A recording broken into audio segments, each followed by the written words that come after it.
They laughed while I packed my desk. But I remember every face. It was a Friday morning, 9:42 a.m., and I was standing in the middle of Northbridge Consulting's open office, surrounded by people I had worked with for 8 years. My boss, Clarissa Doyle, had just fired me in front of everyone. Her voice was loud, cruel, and deliberate. "Lizzie here has been let go, effective immediately, due to negligence on the Baxter account," she announced like she was reading the weather report. And then, as if to twist the knife, a few of my co-workers, people I had considered friends, laughed. Not loud, not openly, but enough to make my skin crawl. I did not cry, I did not argue, I just grabbed my mug, my half-dead office plant, and walked out, my dignity packed in a cardboard box. But as I stood on the curb, waiting for a taxi, something inside me shifted. This was not the end. This was the beginning. My name is Lizzie Anders. I am 33 years old, and for 8 years, I was the senior operations coordinator at Northbridge Consulting. It was not a glamorous job, but it was mine. I knew every inch of that office. The way the light hit the glass walls in the morning, the hum of the printer that always jammed on Wednesdays, the smell of burnt coffee in the break room. I was not the loudest voice in the room, and no one ever called me brilliant. That word was reserved for people like Clarissa. Clarissa Doyle was everything I was not: charismatic, sharp, and impossible to challenge. She had been promoted just 2 years into her time at the firm, and she walked through the office like she owned it, even before she officially did. Most people adored her. I respected her, at least at first. She was the kind of leader who made you feel like you were part of something bigger, something important. But over time I started to see the cracks. The way she would smile while delivering bad news, the way she would take credit for other people's work, the way she would dismiss anyone who questioned her. I would wake up every morning at 6:30, brew a pot of coffee, black, no sugar, and get to the office by 8. I would spend my days juggling schedules, reviewing reports, keeping the gears of Northbridge turning. My desk was a mess of sticky notes and highlighters, but I liked it that way. It was organized chaos, my chaos. I had built relationships there too. There was Sarah from accounting, who always brought me a cookie from her weekend baking experiments. Tom in IT, who would grumble about the VPN but fix it every time I asked. And Brian from compliance, who would stop by to chat about baseball stats over lukewarm coffee. 8 years of small moments, quiet loyalties, a life I had carved out for myself. Then there was Ava, the intern. She was 22, fresh out of university, and eager to prove herself. I had been mentoring her for 3 months, teaching her everything from procurement workflows to client protocols. She was smart, yes, but still green. I would sit with her at lunch sometimes, going over spreadsheets, explaining how to spot errors in vendor logs, showing her the ropes, the way no one had for me when I started. She would nod, take notes, ask questions. I thought she looked up to me. Thought wrong. It all started with the Baxter account, one of our largest corporate clients. I had been working on it for weeks. Late nights, early mornings, triple-checking every detail. That Friday, I was reviewing the final logistics report at my desk, the cursor blinking on my screen when Clarissa walked in. Her heels clicked across the polished floor, a sound I had come to recognize like a warning bell. Ava trailed behind her, eyes down, hands clasped tight. Clarissa stopped at my desk, arms folded, her face unreadable. "Boardroom." Her tone was sharp, the kind she usually reserved for suppliers or subcontractors. I stood, confused, my heart already ticking faster in my chest.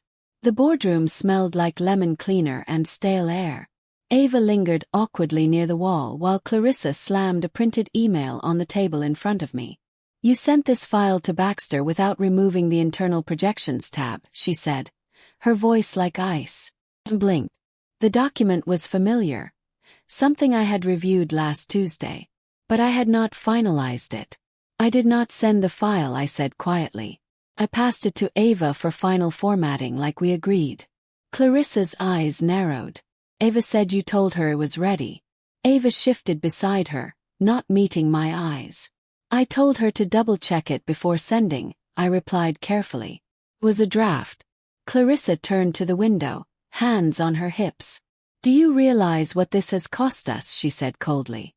Baxter's board is threatening to pull the entire account. My stomach dropped. That account represented nearly 40% of our annual revenue. I opened my mouth to speak, to defend myself further, but Clarissa whirled around and pointed a perfectly manicured finger at me. You stupid girl, she snapped. You were never the smart one here. You were just convenient. The words hung in the air like smoke. I felt them sink into me, sharp and heavy, cutting deeper than I would ever admit. And then she did something worse than yelling. She walked back into the open office, gestured for everyone's attention, and said, just so everyone's aware, Lizzie here has been let go, effective immediately, due to negligence on the Baxter account. Silence. Then a few uncomfortable coughs. And then, God help them, a couple of people laughed. Sarah from accounting did not laugh, but she did not look at me either. Tom from IT coughed into his sleeve. Brian stared at his desk, jaw tight. I did not cry. I did not argue. I simply gathered my things. My mug with the chipped handle, my sad little office plant with its drooping leaves, placed them in a spare box from under the printer, and walked out. My coat was still warm from the morning sun when I stepped outside, but I felt nothing. Not the breeze brushing my hair, not the burn rising in my throat, not the curious glances of people passing by. As I stood on the curb with my box, waiting for a taxi, I did not call anyone. Not my mom, not my best friend, not even Brian, who I knew would have listened. I just went home. That night I did not sleep. My apartment was quiet. Too quiet. The kind of silence that presses against your ears until you can hear your own heartbeat. I sat on my couch, still in my work clothes, staring at the city lights blinking beyond my window. The warmth of the day had faded from the walls, leaving the room cold and unfamiliar. My mind replayed Clarissa's voice on a loop. You were never the smart one, just convenient. 8 years of loyalty erased in seconds. A reputation I had quietly built, dependable, organized, the one who kept things running, shattered in front of everyone I thought respected me. I kept seeing Ava's face, her downcast eyes, her silence. I had spent months teaching her, trusting her, and she had let me take the fall. But as I stared at the ceiling in the early morning light, one thing became crystal clear. This was not just a cruel outburst. It was calculated. Clarissa had not fired me in a private meeting. She had not offered HR a chance to mediate. She had not even spoken to me like a human being. Well, she had staged it. A performance designed to humiliate me, to strip me of any credibility before I could ask questions. And worse, Ava, the intern I had trained, had stood there and said nothing. I could not let it go. Not because I was angry, though I was, but because something about it did not add up. So that evening I made a single phone call. The voice on the other end answered with practiced professionalism. Chambers and Low. This is Diane. Cleared my throat. My voice was calm. Too calm, maybe. Hey. I need to speak to someone about wrongful termination and potentially corporate fraud. The next morning, I sat across from a woman named Ella Laner Nash, a partner at Chambers and Low. She was in her late 40s with sharp eyes and a no-nonsense energy, the kind of woman who did not waste words and did not miss details. Her office was small but meticulous. A polished desk, a single potted plant thriving in the corner, a stack of legal pads lined up like soldiers. She scanned the brief intake form I had filled out and raised an eyebrow. You have never had disciplinary action, stellar reviews, and this was your first mistake. I shook my head. It was not my mistake. Then why would they say it was? I hesitated, then spoke carefully. Because someone needed to be blamed. Ella Laner leaned back in her chair, folding her arms. Tell me everything.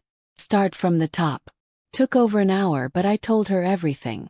The Baxter account, the intern, the final version of the file that I had specifically flagged as a draft, Clarissa's outburst, the public termination. My voice stayed steady, but my hands fidgeted in my lap, twisting the hem of my sweater. Then I told her something I had not admitted out loud until that moment. Last month, I caught a discrepancy in the vendor payment log. There were 2 invoices for the same work, same vendor ID, slightly different numbers. When I brought it up to Clarissa, she brushed it off, said the vendor must have made a mistake. And did they? I met her eyes. Well, I called the vendor directly. They only sent one invoice. Ella Lehner's fingers paused over her keyboard. You are saying someone created a duplicate payment request. I nodded slowly. And 2 weeks later I lost access to the payment dashboard. Clarissa said they were restructuring access levels, but nobody else on the team had their permissions changed. She did not reply right away. Instead, she reached for a yellow legal pad and wrote a single word in all caps. Retaliation. Do you have access to any documents? She asked. I hesitated. Maybe. I have backups, old drafts, email chains. Nothing official, but enough to reconstruct the timeline. That is a start, she said. And Lizzie, do not delete or alter anything. From this moment on, every move you make matters. I exhaled slowly. The weight in my chest did not vanish, but it shifted. Ella Lehner was not just humoring me. She believed me.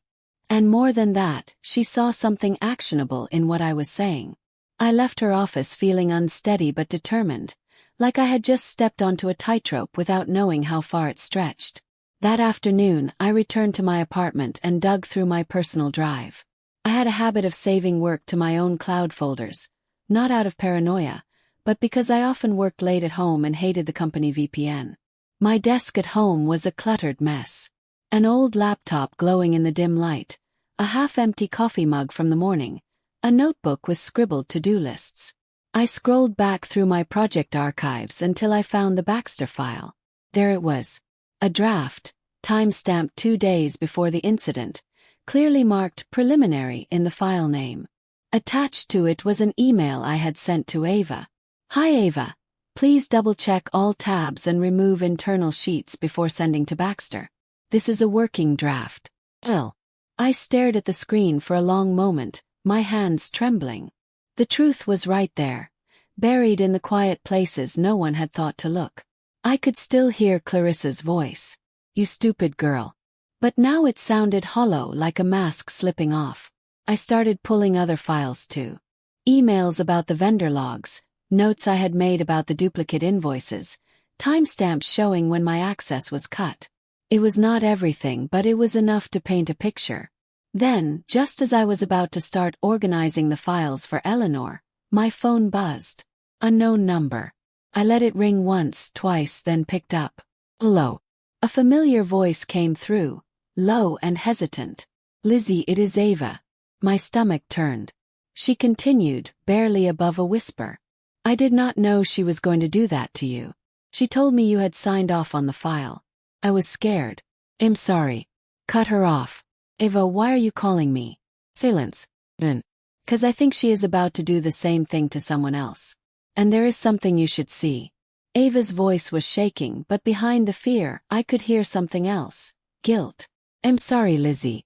I swear I did not know Clarissa was going to throw you under the bus like that. She made it sound like it was no big deal. No big deal, I repeated slowly.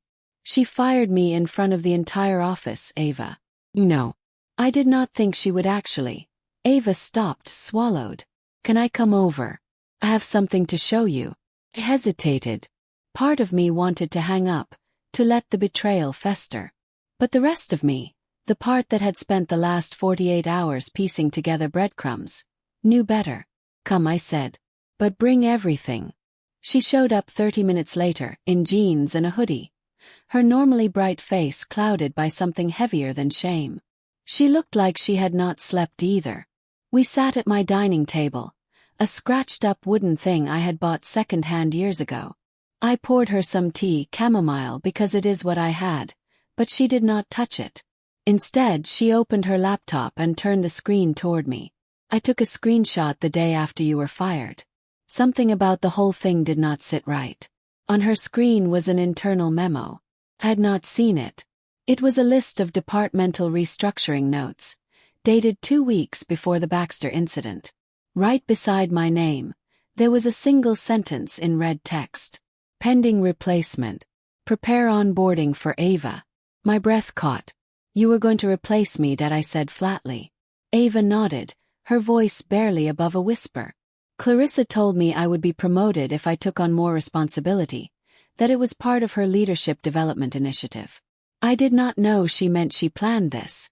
I said, cutting her off, she had it in motion before the Baxter email was even sent. I think she has done this before, Ava said quietly, with someone else before I joined. A guy in procurement. Henry something. People said he just vanished one day. Henry. I remembered him. Detail-oriented, soft-spoken. Always wore a gray sweater that smelled faintly of mothballs. We had worked on a supply chain project together 2 years ago. He had suddenly stopped showing up one Monday. Management claimed he had taken a leave of absence, but he never came back. I opened my laptop and started digging. Henry Walters. I searched his name through old project files, email chains, even Slack archives. There he was. Messages about delivery schedules. A polite note about a missing invoice. And then like a ghost, gone. His access revoked, email disabled, no goodbye, no formal announcement. Just like me. Clarissa's MO is simple, I said aloud, thinking more than speaking. She identifies someone who knows too much, isolates them, discredits them, and replaces them with someone easier to control. She is also falsifying vendor payments. Ava added quietly. Froze. I overheard her on the phone 3 days before you were let go. She was arguing with someone about how the numbers do not match and said something like just duplicate the last payment file and call it reconciliation. I did not understand what she meant at the time. But I did. And Eleanor would too. I grabbed a flash drive from my drawer, a cheap blue one I had gotten free at a conference, and began transferring files, emails, spreadsheets, Ava's screenshot, the draft Baxter file, everything I had. My hands moved fast, but my mind was faster, connecting dots I had not seen before. Why are you helping me now? I asked her finally. Ava looked down at her hands, her fingers twisting together. Because you were the only one who treated me like a person. You taught me everything. You never talked down to me. And I let her use me to destroy you. The sincerity in her voice hit something inside me. It did not erase what happened, but it softened the edges. And she added, Clarissa is going after Brian next. Brian from compliance. Ava nodded. He raised questions last week about some discrepancies in our audit logs. She has been meeting with HR behind closed doors ever since. Chill ran through me. This was not just personal revenge anymore. This was a pattern. System. I emailed everything to Eleanor with the subject line. This goes deeper than we thought. Then I called her directly. She picked up on the first ring. I have evidence, I said without preamble. Real evidence and a witness. Her tone sharpened immediately. I am listening. As I walked her through the files, the pattern, Ava's story, and the connection to Henry and Brian, her silence was telling. When I finished, she said, we are not dealing with a simple wrongful termination anymore. If what you are saying holds, this is a coordinated abuse of power. Possibly embezzlement. Possibly witness intimidation and corporate fraud. Then what is the next move? Yes. There was a pause. You do not make the next move, Lizzie. You do. Monday morning arrived like thunder, loud in my chest, quiet on the outside. I sat by the window with a cup of black coffee, steam curling up in the gray light, staring at the clouds that hung over the city like a secret waiting to break. The documents had been sent, the emails forwarded, the puzzle pieces placed on the table. Now it was Eleanor's move. I did not pace. I did not fidget. I just sat there, letting the coffee grow cold in my hands, waiting for something to shift. At precisely 9 a.m. my phone rang. Lizzie, Ella Lehner said without preamble. I just got off the phone with Northbridge's internal counsel. My heart skipped. They are rattled. I sent over a formal notice this morning. We are filing a wrongful termination suit, citing retaliation, defamation, and constructive dismissal. I have also included the memo Ava provided, and we are requesting an injunction to prevent the deletion of any internal communications over the last 90 days. I let out a slow breath. And how did they respond? They panicked. First denied everything, then asked if we would be willing to discuss terms privately. I laughed, dry and humorless. Course they did. And Clarissa? They claimed she was acting on information provided by HR. Convenient. but they have already put out feelers. I suspect they are planning to distance themselves from her fast. I did not reply. Not yet. I let the weight of it sink in. This was not just about me anymore. It was about the culture she had cultivated. The people she had stepped on and silenced. The ones like Henry. Like Brian. Like me. I have a contact at the Department of Labor, Eleanor added. They handle whistleblower protections. I want you to speak to them today. Off the record for now. But if we go public, you will need to be protected. Protected? I asked, raising an eyebrow even though she could not see it. You are a threat now, Lizzie. Clarissa knows it. So does the firm. I hung up feeling strange. Empowered but uneasy. The apartment felt smaller somehow. The walls closer. The air thicker. I spent the afternoon on the phone with Eleanor's contact, a woman named Carla, who spoke in clipped, efficient sentences. She asked about timelines, evidence, witnesses. I answered every question, my voice steady but my mind racing. When I hung up, I stood at my window again, watching the city move below me. Cars inching through traffic. People hurrying under umbrellas. Life went on out there. But in here everything had changed. Later that afternoon I received a knock at the door. Eva again. Her face pale, her hoodie zipped up to her chin. She knows, she said the moment I opened the door. Clarissa. She called me into her office this morning, said there was an ongoing legal matter and I was to speak to no one. Not you. Not HR. No one. And then she offered me a full-time position starting next week. My jaw tightened. She is buying your silence. Eva nodded, looking sick. But it is too late for that, I said. The ball is already rolling. Eva hesitated, then pulled out her phone and handed it to me. She left the room during our meeting and she looked away. I hit record. I do not know if it will help, but I played the audio. Clarissa's voice came through, sharp and smug. We cannot have people digging into every little mistake. What matters now is who is loyal. I have protected this firm's reputation for years. If that means cutting a few loose ends, so be it. My blood ran cold. That was not just arrogance. That was intent. Premeditated. And on tape. Ava, I said slowly, you just gave us the nail in her coffin. By evening, Ella Lehner had the audio clip. We will use this strategically, she said. Not yet, but soon. I could hear the edge in her voice, the kind that comes when you know you have got something big. I did not sleep much that night either. I kept thinking about Clarissa. Her polished suits. Her confident stride. The way she had looked at me like I was nothing. She thought she had won that day in the boardroom. She had no idea what was coming. That night that I received an unexpected email from Brian. Subject, I think I am next. He had been placed on administrative review for compliance inconsistencies. He had worked at Northbridge for over 10 years, never had a single write-up. It was starting again. Same pattern, different target. I forwarded the message to Eleanor, then stared at the screen long after the confirmation popped up. Clarissa had built an entire kingdom on fear, control, and manipulation. She rose by stepping on the backs of those too quiet, too loyal, too trusting to fight back. But now the quiet ones had receipts, and we were done being convenient.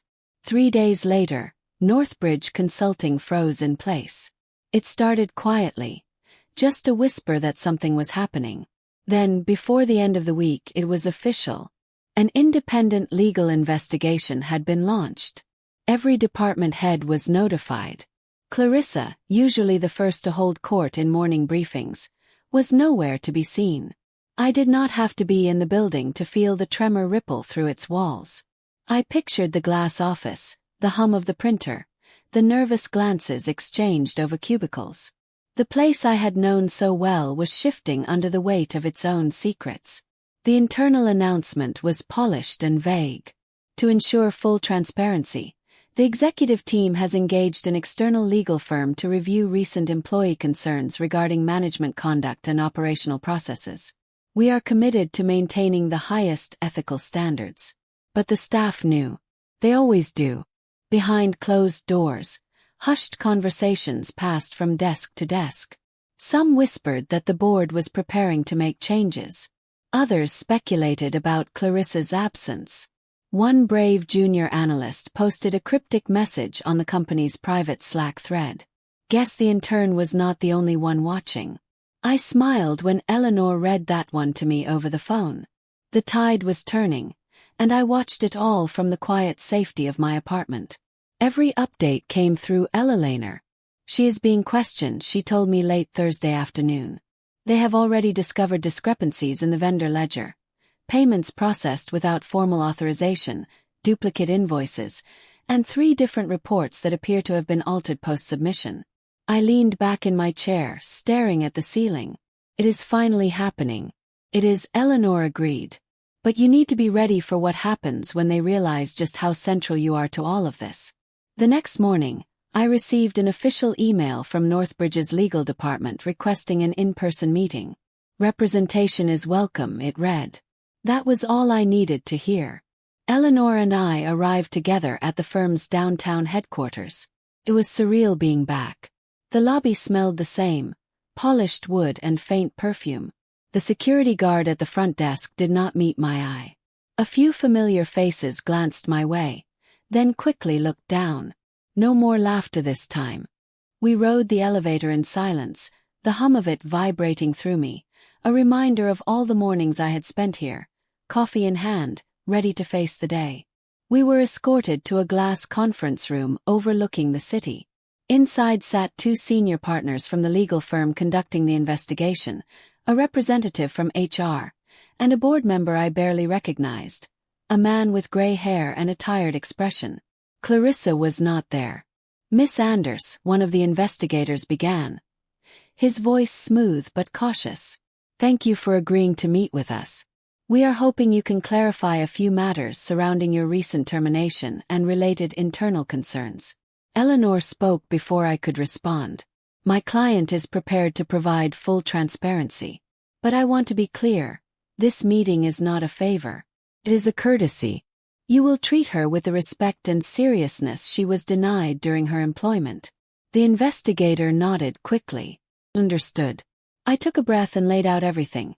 The Baxter account, the manipulated files, the memo Ava discovered, the pattern of disappearances, Henry, Brian, my access being revoked, the vendor invoice irregularities, the conversations I documented, and finally Ava's audio recording.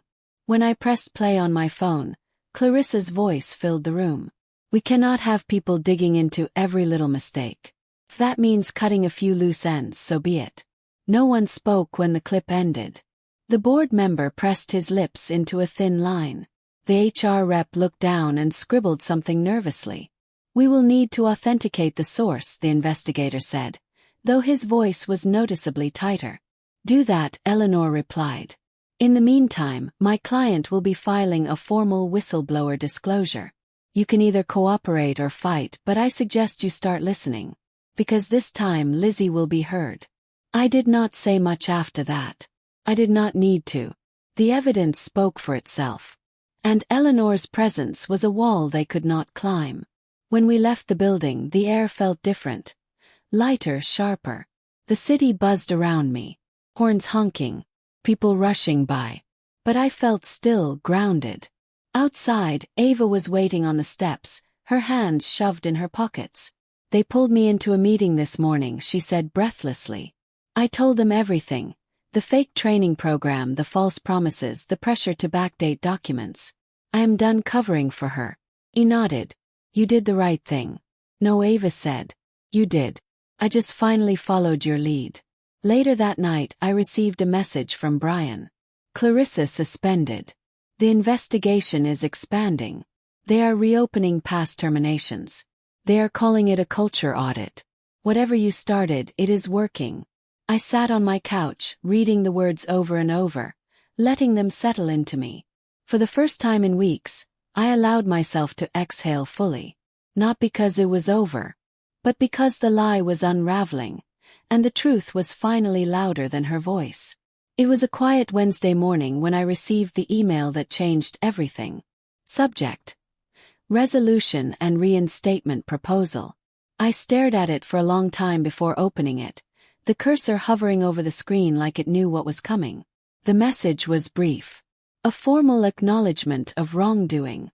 A full retraction of my termination.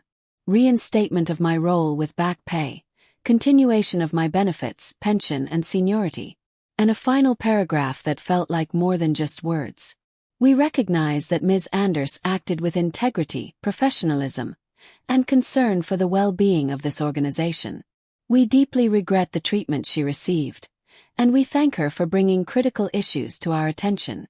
It was signed by the board, not Clarissa, because Clarissa was no longer with Northbridge Consulting. The investigation had revealed more than expected: falsified documents, retaliatory terminations, and a string of quietly covered-up ethics violations that stretched back nearly 5 years. HR was implicated in enabling her decisions. So was one of the board members, the gray-haired man I had barely recognized. By the time the final report was complete, Clarissa had been formally terminated for cause, with no severance. 2 HR managers were also dismissed, and Northbridge had begun a complete internal overhaul of its compliance structure, including a new ethics and accountability task force. They invited me to lead it. I declined. I did not want to spend the rest of my career cleaning up someone else's mess. I wanted to do something that felt like building, not fixing, so instead, I accepted a separate offer from a nonprofit that supports whistleblowers and workplace fairness initiatives across the country. I became a speaker, a mentor, a guide for people who felt silenced, scared, and small, people like I once was. My new office was nothing like Northbridge. No glass walls, no polished floors, just a small room with a desk, a chair, and a window that let in soft light. But it was mine and it felt right. I kept Eleanor on speed dial, and I kept Ava in my life too. She had officially resigned from Northbridge and taken a new job with a firm that valued transparency. We met for coffee a few weeks after everything settled, at a little place near my apartment with mismatched chairs and strong espresso. She looked lighter, her shoulders less hunched, her eyes brighter. "I cannot stop thinking about the day you were fired," she said, stirring her latte. The silence in the office. No one said a word, including me. He nodded. "You were scared. So was I. But you stood up when it hurt. That is the difference." She smiled at that. "You taught me that strength does not always look loud." We talked about the others who had come forward. Brian, who now led compliance training and texted me updates about his latest projects. A former finance assistant who uncovered more falsified ledgers and sent me a quiet thank you email. Even Henry Walters, who reached out from across the country after hearing what happened. "Guess I was not crazy," he wrote. "She made me think I was." I wrote back, "You were never crazy. You were just early." Northbridge issued a public statement 6 months after the investigation concluded. They acknowledged a pattern of retaliatory leadership, praised those who had come forward, and pledged ongoing reform. I read it without emotion. Not because I did not care, but because I did not need their apology to know what I had done was right. Sometimes justice does not come with applause. It comes with quiet reforms, with silent acknowledgments, with policies rewritten because someone refused to stay silent. And that was enough. 1 year later, I received an invitation in the mail. It was from Northbridge's new CEO, a woman named Miriam, who had been brought in to clean house. She was launching a new leadership program focused on ethical management. The keynote speaker slot, she offered it to me. I thought long and hard about accepting. First, I almost said no. I did not want to step back into that world, to face those glass walls again. But then I remembered something Eleanor said during our last meeting. "You did not just expose the problem, Lizzie. You rewrote the playbook." So I walked into that conference hall in a navy blue suit, the same kind of suit Clarissa used to wear like armor. But on me it did not feel like armor. Felt like clarity. My heels clicked across the floor, a steady rhythm that grounded me. When I stepped up to the podium, the room fell silent. I looked out over the crowd of bright eyes and anxious postures. People trying to climb the ladder. People trying to stay afloat. People just trying to do the right thing. And I said this. I was once called a stupid girl. I was told I was never the smart one. I was fired in front of my coworkers and laughed at while I packed my things. But here's the thing about being underestimated. When they do not see you coming, they do not see the strength you have been building quietly, carefully, brick by brick. If you are in a room where speaking the truth costs you everything, then you are not in a room that deserves you. And you do not have to burn everything down to rise. Sometimes you just have to leave the door open so the next person behind you knows which way is out. The room erupted into applause. But I did not smile for them. I smiled for myself. Because finally my voice was the loudest thing in the room. If this story resonated with you, if you have ever felt underestimated or silenced, I want you to know that your voice matters. Stand up. Speak out. And do not let anyone make you feel small.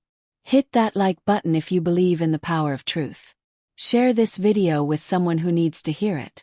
And subscribe for more stories of resilience and justice. And do not forget to leave a comment below. Tell me your story. Let us keep the conversation going. Because together we can make sure no one else has to walk out with their dignity in a box. Thank you for watching this story of courage, truth, and quiet resilience. If you have ever been silenced, underestimated, or made to feel invisible, let this be your reminder that your voice has power. Change does not always start with a roar. Sometimes it begins with one person choosing not to stay quiet. If this story moved you, support it by clicking the like button. Share it with someone who might need strength today. Subscribe to our channel for more powerful stories just like this. And in the comments below, tell us, have you ever stood up when it was hardest to speak? Your story could be the spark that inspires someone else. Together, let us make sure no one walks alone.